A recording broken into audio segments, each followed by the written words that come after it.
Bienvenue sur les apprentis lecteurs Le Trône de Fer, le podcast lecture-relecture du Trône de Fer ou A Song of Ice and Fire sans spoiler.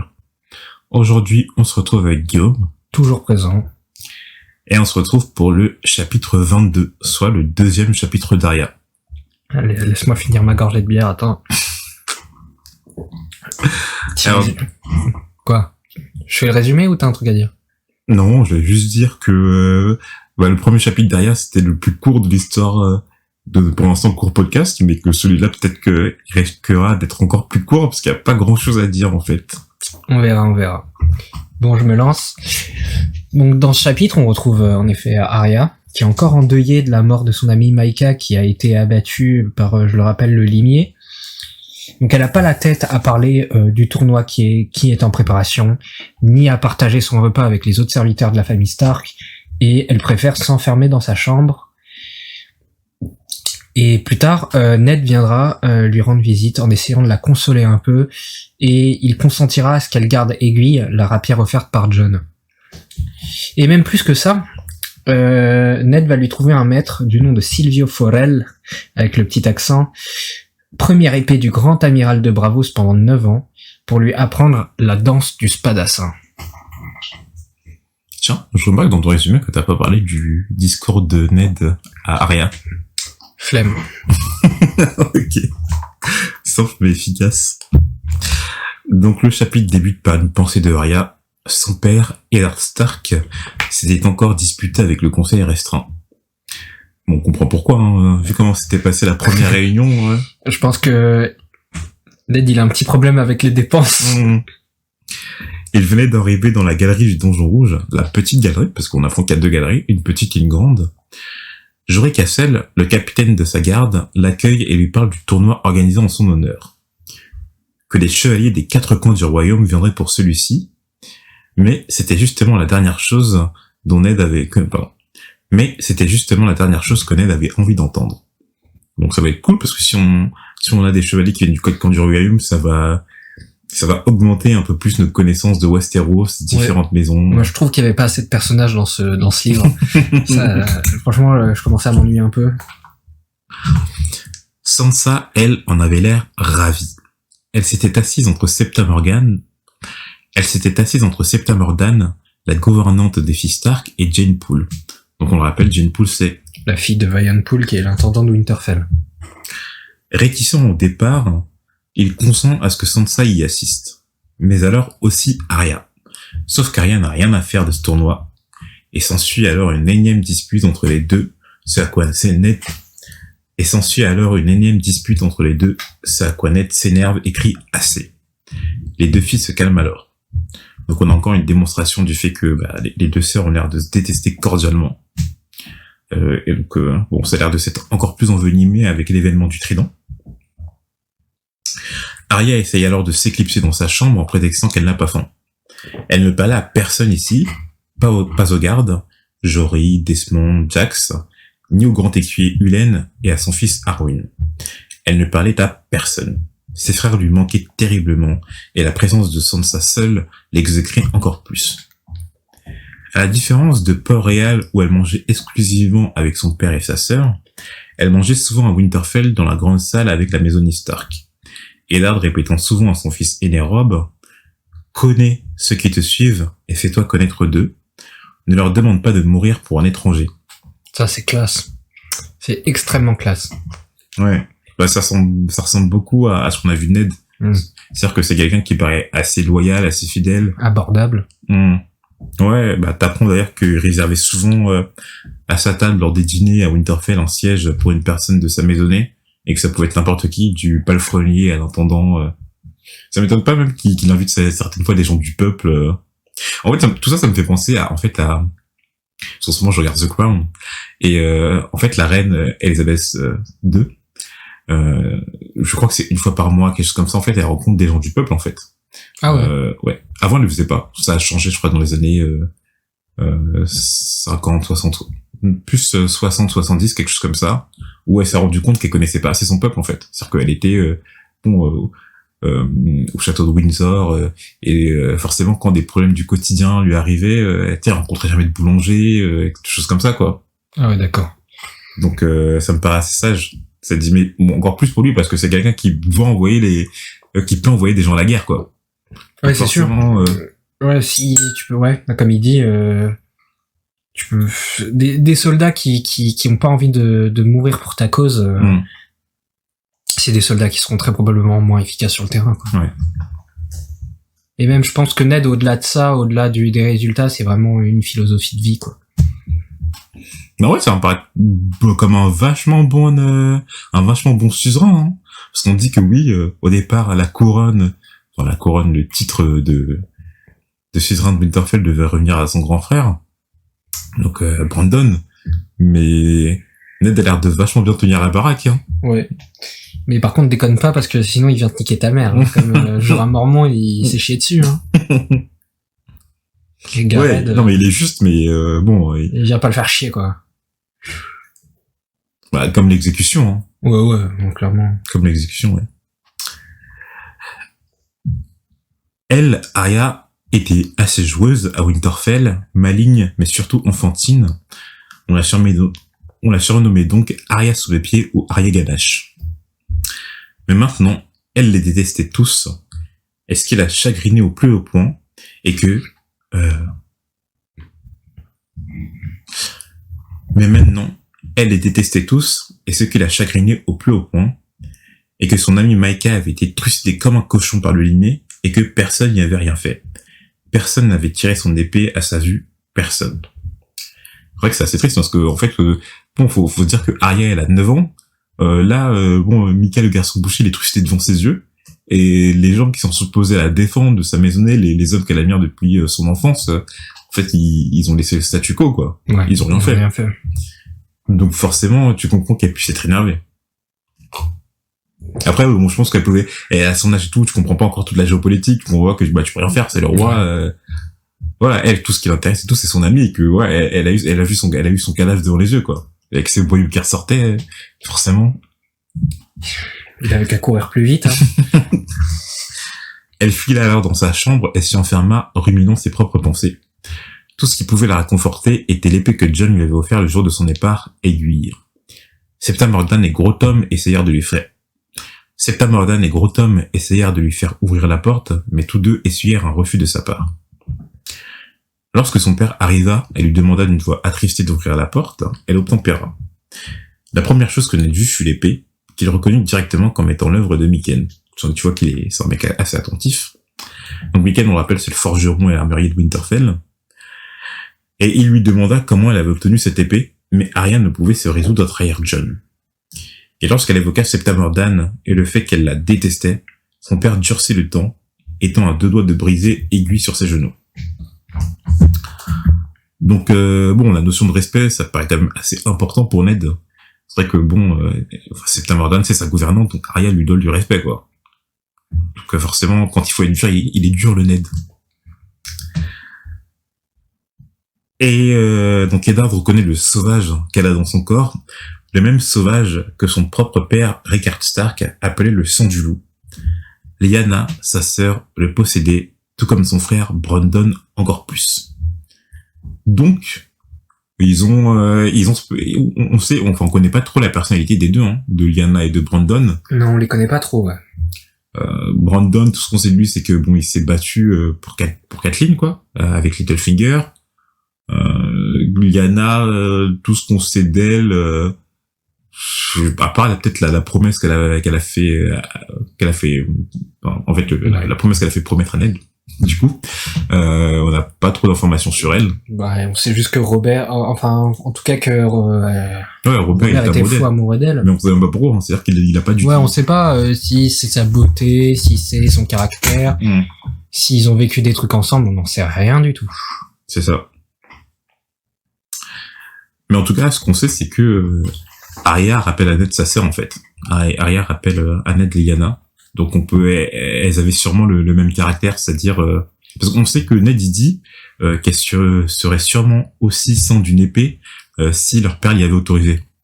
Donc sûrement qu'elle aussi elle aimait la baston, quoi. Peut-être qu'elle était aussi un peu garçon manqué, du coup. Un peu sauvage. Un peu, voilà, quoi. C'est ça qui plaît à Robert. C'est ça. Et les femmes qui aiment la bagarre.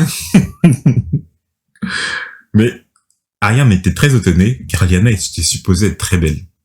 Donc tu vois, Lyanna, je vois pas trop qu'un garçon manqué dans le sens et tout, elle avait les cheveux courts, tu vois, comme Ariane dans la série, tu vois. Ouais. Lyanna, je vois plutôt comme étant, parce que si Ariane a pour ses belles, c'est-à-dire que peut-être qu'elle avait les cheveux longs, une certaine beauté, un certain sourire, et vu comme Robert il est, je suis pas sûr que, tu sais, Robert il a l'air d'aimer les belles femmes, tu vois, les femmes bien féminines. Ouais. Donc Lyanna, ça a l'air d'être un peu la combinaison entre ces deux. Je dirais pas ces deux opposés, mais en tout cas, c'est deux caractéristiques de femmes, quoi. Je suis pas sûr qu'il aime les femmes très féminines et tout. Je pense que si Lyanna avait un petit caractère et tout, ça... Non, mais tu sais que Robert, c'est bien à dire, oh, elle avait des bonichons. Ouais. Bah, non, tu peux être un peu garçon manqué, c'est pas obligé d'être le cliché de la lesbienne, tu vois. Non, dis pas ça. Moi, je pense qu'elle devait être super belle, mais avec un caractère un peu... Non, mais en fait, la façon dont Robert aime les femmes, ou il parle des femmes, tu sens qu'il aime les femmes bien féminines, quoi. Après, je dis pas, tu peux tomber aussi amoureux de l'opposé, de ce qui t'attire lubriquement, mais... Si ça se trouve, en fait, tu sais, il aime un type de femme à la base, mais que Lyanna, elle était totalement différente de ce qu'il a l'habitude de voir, tu vois. C'est possible aussi, hein. Mais, bon, en tout cas, on sait que Lyanna, en tout cas, avait le comportement d'Arya. Donc, et c'est marrant, ça, parce que, du coup, Arya, très bien, quand elle a demandé à Catelyn et tout si, elle était vraiment sa fille ou quelque chose comme ça. Ou c'est Sansa qui a demandé à Catelyn si Arya était vraiment sa sœur. Ah oui, elle a fait, c'est bien ta sœur, ouais. Mais, parce que Arya, en fait, les seules caractéristiques qu'elle a, en fait, elle a pas de caractéristiques avec ses vrais frères et sœurs. Les seules caractéristiques communes qu'elle a, c'est, avec Jon. Ouais. Et, c'est eux deux qui possèdent des caractéristiques des Stark.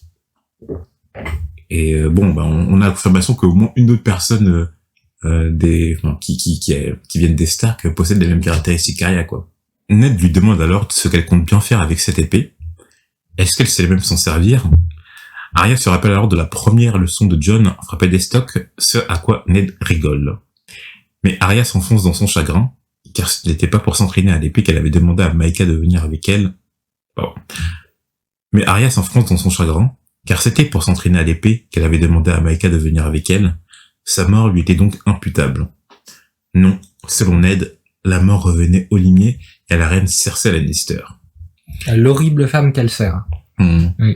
Bon, après, oui, non, mais je comprends pourquoi Arya est responsable de la mort à Maïka, parce que c'est la vérité. C'est-à-dire que si Arya n'avait jamais demandé à Maïka de s'entraîner avec elle, il serait pas mort. Ouais, mais bon, c'est pas une raison, quoi. Geoffrey, il est 1000 fois plus responsable de la mort de Maïka que Arya. C'est ça. J'enfonce des portes ouvertes, mais bon. Il y avoue aussi qu'il sait que Nymeria n'est pas partie de son gré, de son plein gré. Arya lui confie qu'il a fallu lui lancer des pierres afin qu'elle veuille bien partir. Et ça brise le cœur. Ouais, la scène où les deux sont quittés, où Arya la fait partir, elle a l'air vachement triste et émouvante. Ouais. Tu sens que vraiment ça lui brise le cœur. J'imaginais trop le loup faire, c'est genre, horrible. Moi, les animaux, ça me, ouf. Ouais, mais en tout cas, bon, bah, on sait que, Nymeria, elle doit errer dans les bois du Trident, avec ses congénères. Enfin, je suis pas sûr qu'il y a des loups-garous, dans le Trident, mais peut-être qu'il y a d'autres loups, hein. On sait pas trop les relations des d'autres loups, ouais. Des loups-garous avec les loups. C'est du game, hein, du coup. Hein. 3 fois leur taille. Ouais, d'ailleurs, en plus, dans le chapitre précédent, dans le chapitre de Tyrion, on apprend que, Fantôme, il arrive à la poitrine, de Tyrion. Puis c'est qu'un vrai loup, en vrai, c'est gigantesque. C'est abusé, hein. C'est vraiment énorme. Enfin, faut regarder des vidéos où t'as des gens qui jouent avec des loups, je sais pas, tu vois. C'est abusé comme ils sont énormes. Un peu exactement comme dans la série, hein. Genre gros comme ça. C'est vraiment, ils sont gros comme ça. Ah, bah, dans la série, ça dépend de quel moment tu parles, hein. Non, mais quand ils sont adultes dans la série. Ouais. Un vrai loup. Ouais. C'est vraiment comme ça. C'est énorme. Je pense qu'ils sont encore plus gros même dans les livres, hein. Ah, je pense, ouais. C'est possible. Il est pas allé jusqu'au vice de, tu sais, de leur faire monter un peu, tu sais, Martin, il est pas allé jusqu'au vice, tu sais, genre, faire que Rob, il monte un loup au lieu d'un cheval, tu sais. Genre en mode World of Warcraft et tout. J'avoue. J'aurais plutôt pensé à Narnia, genre. Ah, ouais. Ou la croisée des mondes avec l'ours. Ah oui, comment il s'appelle encore? Yorick Rudinson ou un truc comme ça. J'ai lu en plus récemment à la Croisée des Mondes le tome 1 après la sortie de la série, là. Mais ça fait trop longtemps. Ah ouais, t'as pas vu la série sortie sur la BBC? Ok. Non, j'ai pas le temps. Ned s'assoit alors et commence à avoir une discussion sérieuse avec Arya. C'est une Stark de Winterfell, et il lui fait tout d'abord réciter leur devise « L'hiver vient ». Et pendant l'hiver, le loup solitaire meurt. Car oui, en été, ils peuvent se quereller entre eux, mais quand l'hiver vient, il leur faut mettre leurs différends de côté et se rassembler contre leur véritable ennemi. Sansa et sa sœur, bien qu'elles soient totalement différentes, j'ai bien aimé la comparaison d'ailleurs comme la lune et le soleil, ce sont toutes deux des Stark de Winterfell. Arya promet alors qu'elle écoutera son père en balayant les conflits futiles qu'elle a avec Septa Mordan et surtout Sansa. Ned lui rendit alors aiguille. Donc là, discours très caractéristique de Ned. Ouais, c'est ultra... C'est un discours qui était très repris par rapport à la série déjà.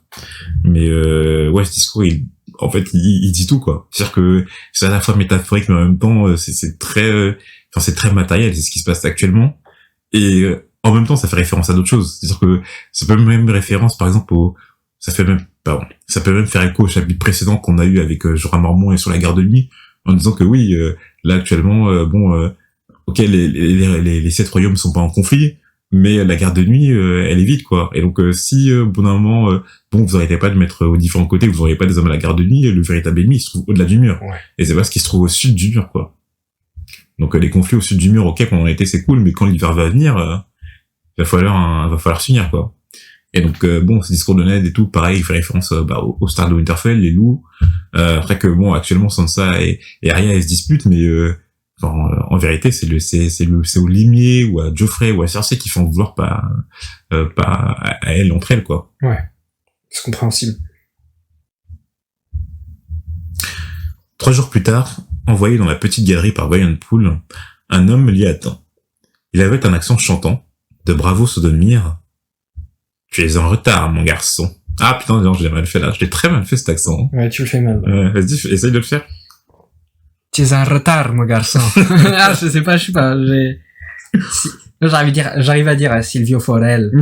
Mais c'est vrai que c'est pas facile. Cette phrase fut la première phrase qu'il adressa à Arya. Il se présente comme étant son maître à danser. Et lui donne alors une épée, certes factice, mais de bonne représentation, pour qu'elle puisse s'entraîner. On apprend qu'il a été la première épée du grand amiral de Bravos pendant 9 ans. Donc du coup, confirmation qu'il viendrait de Bravos. La première épée du grand amiral de Bravos, qu'est-ce que ça voudrait dire? Peut-être que c'est un peu comme Stannis Baratheon, qui est le maître des navires des 7 couronnes. Ouais. Bon, on sait pas trop, mais bon, si ça se trouve là-bas, l'amiral, c'est encore plus important si jamais la plupart de leur flotte, la plupart de leur force militaire est plutôt maritime, je trouve que c'est encore plus important. Ouais. En tout cas, bon, on sait que ça a été un bon combattant, quoi.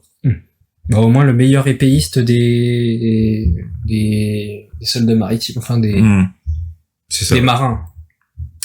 Garçon ou fille, cela n'a pas d'importance, c'est une épée, et c'est tout ce qui importe, rétorque-t-il lorsque Arya se vexe sur son sexe. Ils ne vont pas apprendre la manière de se battre d'un chevalier de Westeros, mais la manière de se battre des spadapins. Ils ne vont pas apprendre la manière de se battre d'un chevalier de Westeros, mais la manière de se battre des spadassins des cités libres. La danse de l'eau. Et c'est ainsi que se conclut le chapitre. Donc, on peut comprendre que cet homme, il a été envoyé par Ned, lorsqu'il a vu l'épée d'Arya. Donc, même si Ned, tu sens que, lui, il possède pas le sang du loup, mais il peut comprendre que Arya le possède, et au lieu de l'enfoncer, au lieu d'encore plus la chagriner en la privant de quelque chose qu'elle aime, il va chercher à la pousser, à s'entraîner, à au moins à savoir utiliser cette épée si on en possède une, quoi. Ouais. Moi, ça me surprend quand même que Ned, pourquoi il va chercher quelqu'un de Bravos, tu sais, lui, forcément, je pense que Ned, il sait au moins un minimum se battre. C'est sûr même qu'il aurait défait Arthur Dayne. Mais pourquoi il a pas trouvé un maître d'armes comme lui, pour lui enseigner la même chose Alors, rappelle avant qui est Arthur Dayne et pourquoi tu dis ça? Bah, il aurait défait l'un des membres de la garde royale. Ouais. Alors ça, on le dit en fait dans le chapitre de Catelyn. Quand Catelyn essaye de trouver, par rapport aux rumeurs sur... Oui, sur rumeur, parce qu'il aurait battu Arthur Dayne, il aurait pris son épée et l'aurait rendu à Shara Dayne et l'aurait plus ou moins fourré après. il l'aurait engrossé. Engrossé. Et serait sorti John. Mais du coup, oui, tu disais que ça te surprenait, quoi. Bah ouais, pourquoi, enfin, je pense que, enfin, normalement, il serait allé chercher un maître, un maître qui, enfin. Ouais, un chevalier un chevalier typique de Westeros, quoi. Ouais, voilà. Mais après, bon, c'est une rapière, peut-être que, je sais pas. Ouais, c'est ça, peut-être que c'est la caractéristique spéciale de l'épée qui est, comme tu dis, une épée très fine. Aiguë, elle l'appelle même, donc ça peut pas être, tu sais, une arme typique de Westeros, quoi. Une épée à deux mains ou quelque chose comme ça.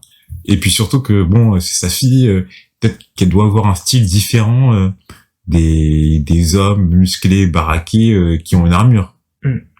Je pense que si on y réfléchit, Arya elle va pas se battre avec une armure, avec une longue épée, tu vois. Donc si elle a une épée fine, autant qu'elle apprenne à combattre avec une épée fine. En tout cas, je sais pas où il allait le chercher, le Silvio Forel. Oh, peut-être que c'est quelqu'un qui appartient à la cour de Robert, hein. Oh, c'est possible. Sûrement, je pense qu'il doit avoir des gens des cités libres, hein, dans sa cour. Tu sais, on dit que par exemple, et tout, il y a des gens des îles d'été, je crois, ou des choses comme ça. Peut-être on l'a pas dit. Non, je pense aux tapisseries, en fait, dans la salle du conseil. Donc, rien à voir. Mais, ça m'étonne pas qu'il puisse y avoir des gens des îles d'été. Bien. Je crois qu'en regardant les appendices,